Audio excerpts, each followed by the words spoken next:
Back in March, I got an invitation to visit Papua New Guinea to give a keynote about how businesses can use AI.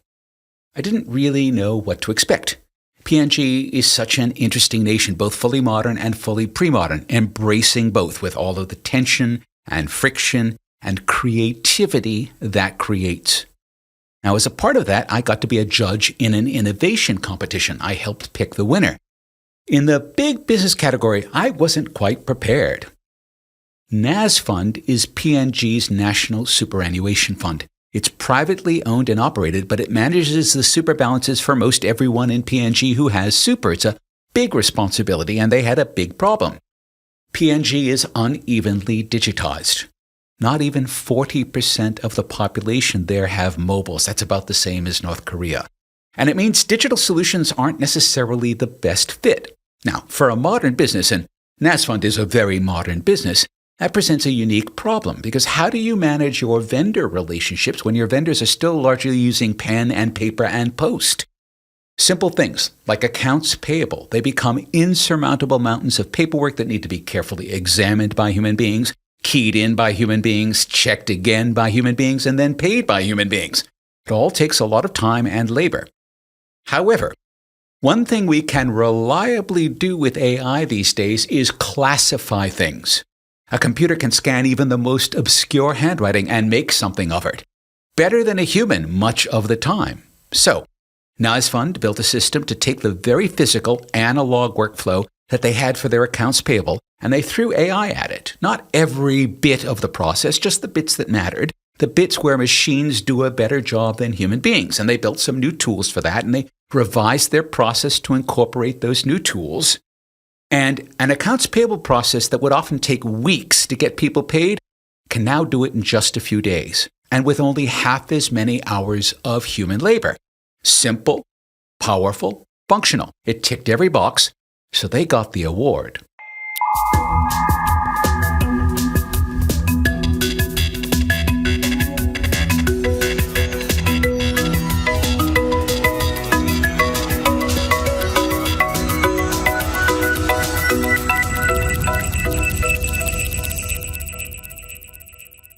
G'day, I'm Mark Pesce. The coming next billion seconds will be the most transformative in human history, and the arrival of AI, it looms as one big reason that will prove true.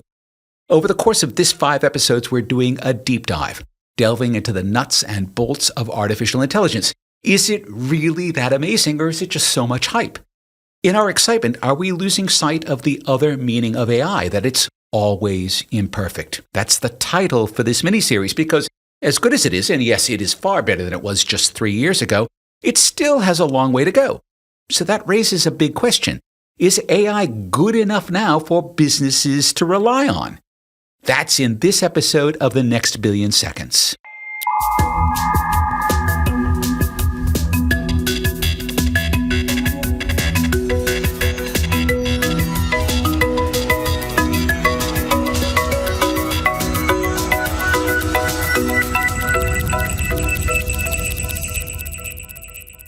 Here's the honest truth. AI is not the end of the world, not at all. It's just a tool. We've got a brand new hammer and suddenly everything looks like a nail. But not everything can be bashed into place. Most things require a little bit more thought, some analysis, listening. That's very important. I think if I learned anything from Drew Smith while we worked together at Wisely AI, that was it. Listen. People will tell you their needs and their fears. You need to hear both of those clearly, or else your efforts are just gonna fail, because they don't meet the need and they don't meet people where they are. But when you do that, when you listen, then a lot of possibilities open up. Now, before I introduce you to the guest on this episode, I need to make an announcement, a statement of transparency, of self-interest. You see, Dave Howden, who you're about to meet, he's not only one of the smartest folks I've met working to get AI into businesses, He's a business partner of mine. My own Wisely AI and his company, Superhuman AI, announced a partnership in September 2025. Now, that's not why he's on the show. This is not advertorial. He's here to tell you what he does and how he does it and why that works so well for businesses. I have to tell you, I've seen it all up close, and it's the real deal. Superhuman AI are pretty much the only ones that I would ever recommend to a client. That's why we have a partnership. It's why he's on this show, because he knows what he's talking about. And right now, that's in short supply. All right, so with that, let me welcome Dave Howden to the next billion seconds. Hello, Dave. What an introduction, Mark. Thank you for that. Very good. Good to be here. Good to be here, yeah, and good to be part of the work you guys are doing. So thanks for inviting me on. All right, so tell me about the story of, wait, let me check this, soil and rocks? What's that? Soil and rocks. Oh, look, I mean, look, firstly, I think your introduction is really on point. And I know there's an element of transparency, but the reality is the world is moving at a pretty quick pace. And we're starting to see that, whilst we've got a hammer in our hand, the promise is quite significantly real for a lot of businesses. And what I mean by that is that, a lot of businesses that we see, especially akin to soil and rock, is that we're just so wedded to human capital of how businesses get work done. And no more of an example of that was a client of ours called Soil and Rock, who are one of the largest geotechnical engineering consulting firms here in this part of the world. And, what does that mean? It means that they have guys that go out to a building site and do a load of geoscience and measuring soil and rock. And then they spend hours upon hours upon hours limited by their little fingers and eyes to turn that into all forms of documentation for council, resource consenting, and building consenting. And we love this story of Soil and Rock because they do 3,000 of these reports a year, 10 hours a time. And the application of this wonderful technology that is referred to as artificial intelligence starts to take those blocks of time, like 10 hours. And the reality for this customer is we're doing that in sub 20 minutes now. Now, no wonder everything looks like a nail when the headlines do actually report those kind of gains for a business. And that's the work that we love doing here at Superhuman and alongside you guys at Wisely. So how did you get from 10 hours to 20 minutes? Break that down. At its most simplest form, you were born with biological limitations. You're a great human being. You're really good at certain things. You're also not built to do a lot of things that you actually put your mind to. And we've seen this through every technology that's pretty much come from the dawn of time. It's a force amplifier for doing things that just we're not actually that good at.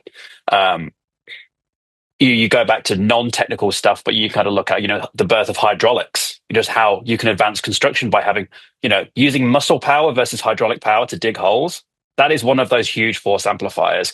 And that's the case for someone like Soil and Rock, which was their engineers who are very, very highly paid, very well monetized. They're spending 10 hours per customer per report sat behind a computer. All they're doing is word processing and crunching scientific measurements into a format that's appropriate for the next part of a process, which in this instance is council building consent. So when you put AI in the mix and you teach that intelligence to be able to understand the output that you need, the document needs to be created to go to council, and you teach it the geoscience of the region, and you train it to be able to reproduce what a human would do to write these reports, you start to take literally the biological limitation of a human and you remove it from the loop, because it turns out AI is a hell of a lot quicker at computationally writing and creating stuff than you or I are, Mark. And that's the forced change for customers like Soil and Rock. But when you come to a business like Soil and Rock, do you know up front when you walk in the door how you're going to change things, or do you actually have to sit down and watch their workflow and actually take a look at the points in their workflow where they can get the accelerations? We're very often the dumbest people in the room, because ultimately our customers are experts in their field and they're not experts in what our discipline and domain expertise is, which is turning tedious work into AI executed tasks. And it's really easy to throw headlines around like, oh, I've built an agent for that, or I use ChatGPT to do this. We're really talking about industrial strength AI, using the same technologies, but it's the industrial strength version of that. And normally at this point, someone will ask me, well, what the hell does industrial strength mean? It means the professional grade, enterprise grade, robust, guardrailed, highly engineered intelligence that you would expect for a professional implementation, which means reduce hallucination, high accuracy, consistent output every time, and shifts the engineering into the technology as opposed to the prompt to needing to kind of drive the whole end-to-end piece. And our job is to be the dumbest person in the room and come and do the listening, understand what it is the business actually does, and to pinpoint where the human constraints are in what their go-to-market is and what their value proposition is. And with a very confrontational, and it can be confrontational conversation with the exec of going, you don't have to do things you've always done that. And wait, let's just, are they, because I could see people being very wedded to process, and particularly in an engineering firm, that their reliability is embedded in a particular process. So how do you sweet talk them around that? So if you go back to the technology implementations of the last 20 years, most users have had technology forced upon them for a reason that they're not ultimately the beneficiary of. And let me simplify that. We're changing ERP from this old system to SAP, right? We're going to do that. Well, from a user's perspective, it's just another colored box. It's a different screen to log into, right? They're still doing the same thing, but with a different flavor. When you start to look at a modern day implementation of AI technology, what we're actually saying to them is, do you enjoy being sat behind a computer for 10 hours when your actual muscle strength is in engineering and problem solving? So the adoption rate actually accelerates quite quickly, and we start to take people on that journey. Yes. Do you prefer doing the horrible, boring task, or do you prefer doing the thing that you were trained to do? That's exactly right. And do you like to go back to the hydraulic scenario? Do you want to continue to dig that hole by hand, or not? And yes, there is always an element of fear in that conversation, because who is the beneficiary of the upside of that conversation? Is it always the user, or is it the business? And arguably, that's not our role in life, is to manage the balance sheets and P&Ls of our customers. But it is a legitimate conversation that we have to have. And in the instance of Soil and Rock, and they won't mind me discussing this because they're very open about it, it's price defensibility. They essentially can now deliver the same with less resources, which means they've got pricing leverage in the market. Now, what does pricing leverage give you in reality? It gives you optionality to be able to stay ahead of your competition, which is actually a risk mitigator for people losing their jobs. Whereas if you look at it the other angle, you could say, oh, you need less people and we're going to keep the same price point. So the business gets this optionality to say, we can just facilitate more pipeline now. And that's a great, that does not mean people were not going to have to look at their career paths when it comes to AI in the workplace. There's definitely going to be an element of role changes as we go forward, and in some instances that is a threatening scenario. I don't think we can necessarily get away from that, but I like the angle of thinking. I consider myself a possibilitarian, which essentially means I look on the bright side of life, as opposed to being a doomsday guy. Some things are going to be dark, but let's push through that and look at what the possibilities are. These knowledge-based industries, they're going to become highly brand dependent and be those authorities, but how the work actually happens, I think, is definitely going to change. And it's a good time to be getting on the bus from an employer's perspective. So let's talk about the bus that you're on, the superhuman AI bus, because you just gave us a whole bunch of insights that probably you didn't know at day one when you started the business. So tell us a little bit about how the business started and how you actually learned all of this from your client interactions. Muscle memory, I think, is a undervalued defensible moat or undervalued position in the market. And 18 months, actually nearly 2 years ago, we sat down as a group, and there were just 5 of us at the time. And we said, well, what vehicle is there for a business in this part of the world to be able to take them into an intelligent future? And what companies exist that you can sit alongside them and go, look, let's figure out how you work and take you into this future applying these technologies. And there really wasn't any, Mark. I mean, you looked at the telcos got us to where we are today, being connected, and then managed service providers came along and took us to the cloud. and IT service providers manage your Office 365 account. But what did it mean to fully redesign how a business operates and what their defensible position is with IP? So we built that vehicle, and that was the vehicle for Superhuman. It was, there is a better way to work, and how do we free a business's smart minds from the tedious nature of that work and to create outsized competitive advantage for them? And that meant creating an organization which was technically very capable with engineers, but also very strong at pattern recognition in terms of business strategy, being able to understand what direction an organization's going in and look at that view of what an organization is and say, look, this is how we can get you to your North Star of being the greatest X in this field or the greatest Y in that discipline. So we very much look and feel like a strategic consultancy with a very, very highly powered engineering team that delivers all of this capability as a full managed software service to your business. So, but not just a consultancy, because basically and I don't mean this in a bad sense, but you're selling them a dream, a possibility of what they can become. The dream has to be, in our perspective, it's actually, I'll give you a reflection that I had about that dream. It's that the exec in a business have to believe it's possible that there's a better way to work. And if we believe we're having to sell that dream, then they're actually not the right customer for us. What we really look for in an exec team or a CEO or a managing director is that they're going, enough is enough. I am too wedded to human capital, and I now know that I don't need to be. And I'm prepared to take my whole business on that journey. And they exist, Mark. Those possibilitarians do exist out there. We know because we work with a lot of them. What's so interesting, though, is that the larger the business is, the harder this becomes for them. And you end up with this political wrestling going on at the top end of the enterprise and those leaders out those larger businesses, they're not the beneficiaries of the value. They're the political beneficiaries of being the chief AI officer or whatever it is.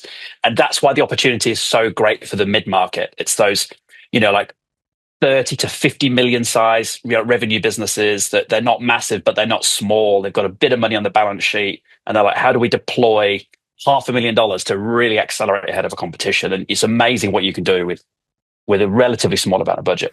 All right. So you set that up. So who is it that's adopting AI right now? And again, we have seen the big end of town try and basically not succeed very much. So you're talking about this wonderful, the excluded middle. Who's out there adopting? I mean, an excluded middle is a good scenario. I mean, there is definitely an equality challenge that's always existed within consuming digital technologies. And there are two flavors to this, Mark. One is, let's talk about the concept of adopting AI.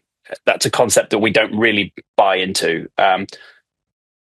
We kind of reframe it in terms of, if everybody has access to the same technology, then there is no competitive advantage for anyone. So you can go out and buy a ChatGPT or a Copilot license, and you would say you have adopted AI. Cool. Well, everybody can do that within. If we were to put out a public service broadcast to everyone and said, here's $20, go and do that, we would have lifted the tide for everybody. So therefore, we've instantly got AI adoption happening. That's not what we do. What we'll do is we're saying, you have intellectual property as a business, you have methodologies, you have IP, you've got intangible assets that are currently only leveraged by human capital. If you leverage them by have AI driving those processes and AI driving that intellectual property, you can create a defensible position that means you grow quicker, you reduce your risk of operation, and you become more efficient with your capital. That is not buying a Copilot license. That is essentially moving the engine of your organization into intelligence and having that as an asset that you use to drive your organization forward. And it's also addressing the lingering question, the $64 million question of AI, which is, what's my return on investment, right? Like there's no sort of like, well, okay, maybe it's going to be this thing. It's okay, if we move things in this direction, you will see this change. I am definitely, when we talk about bias and AI, this answer is a biased one, because obviously I'm a beneficiary. Superhuman is a beneficiary of those investments. What we would say is, organizations are very quick to put people in place of problems and plaster over operational efficiencies with people. And if you can afford to put an extra warm body into a seat to paper over a process issue, or an operational efficiency issue, then you can afford to develop and invest in industrial strength technologies, 100%. Now, that's the superhuman approach. Essentially, it's that if you're ever thinking about scaling by human capital to solve a growth issue, an efficiency issue, or a risk problem, then you already can see return, because we could do it for a fraction of that cost. But that is the investment kind of size that most of our customers are making, is that they are, a person sized, investment to unlock this. And this is in the mid market. Obviously, our enterprise customers are investing a hell of a lot more, and some are investing a little bit less. But that sweet spot is, we're not talking about multiple $1 million projects here.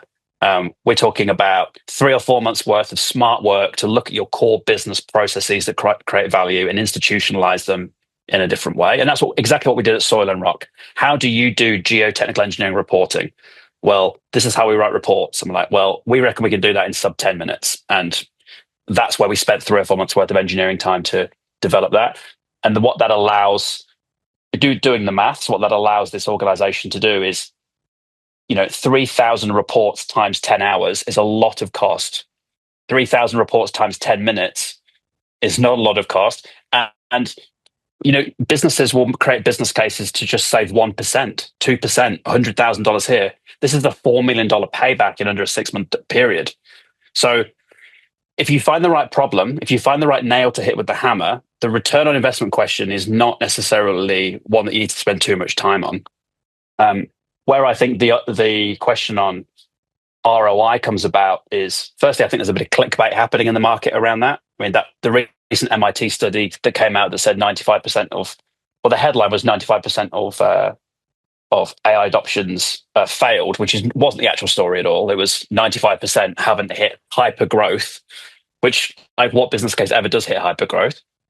So, but yeah, it's hard to argue that just throwing a load of Copilot licenses at your organization creates competitive advantage. And I think that's where there's a little bit of disillusionment. And I mean, on that, one of the areas that's clearly been the most transformed already by AI passively is education, right? Because students are all using it, the teachers are using it. It's completely broken any sort of assessment, because now we basically have to go back to oral assessment with students because of the nature of the intelligence-based tools there, right?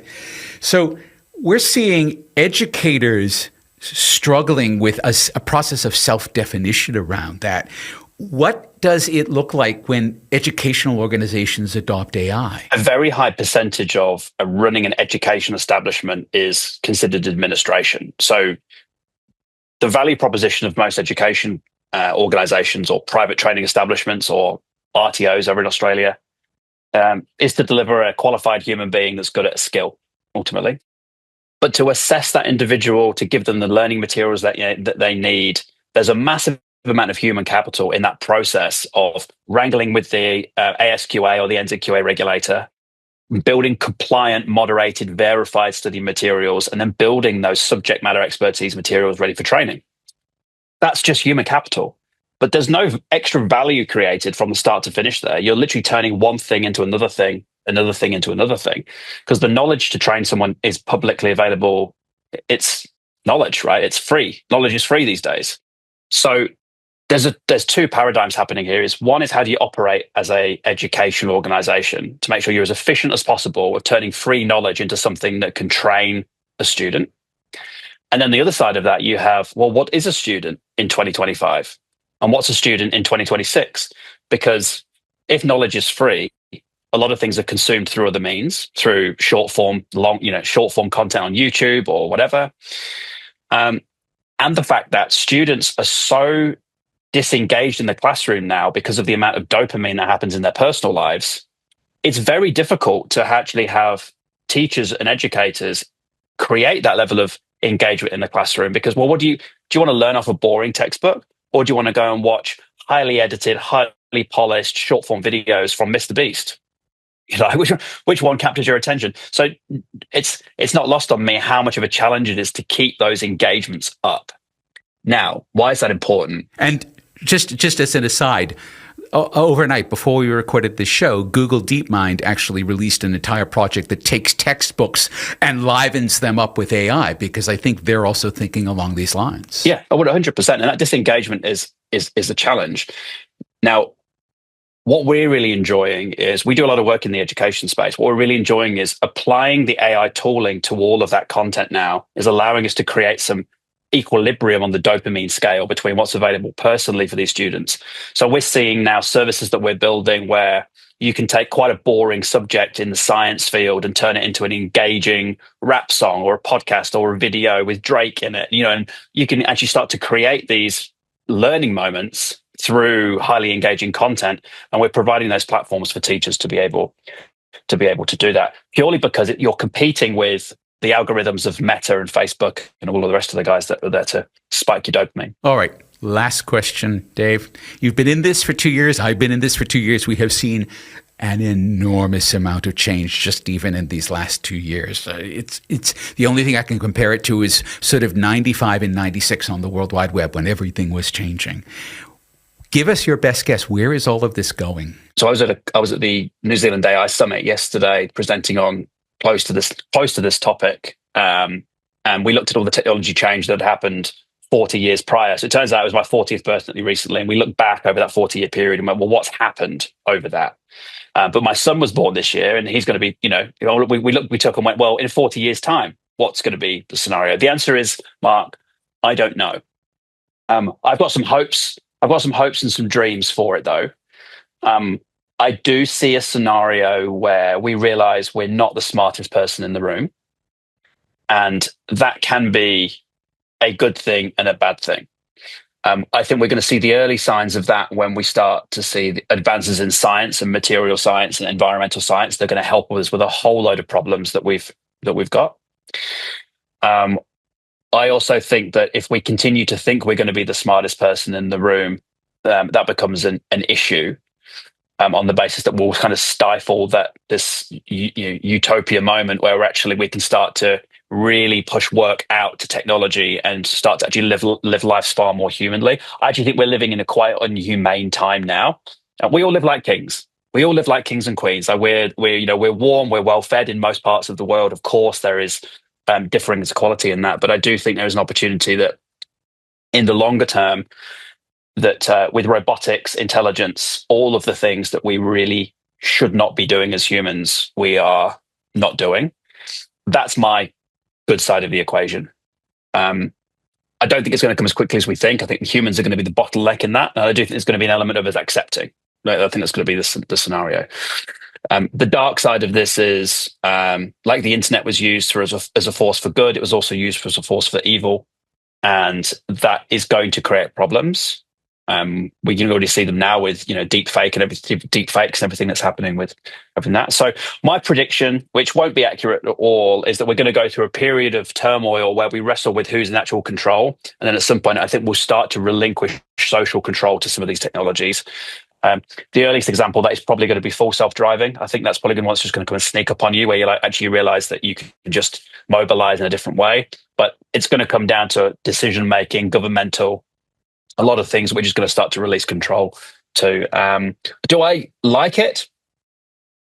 My dream is to live on a farm and just look after myself, ultimately. But I'm not a doomsday guy. I think I work in tech, so that's just my humanistic nature. I like chopping wood and building fires.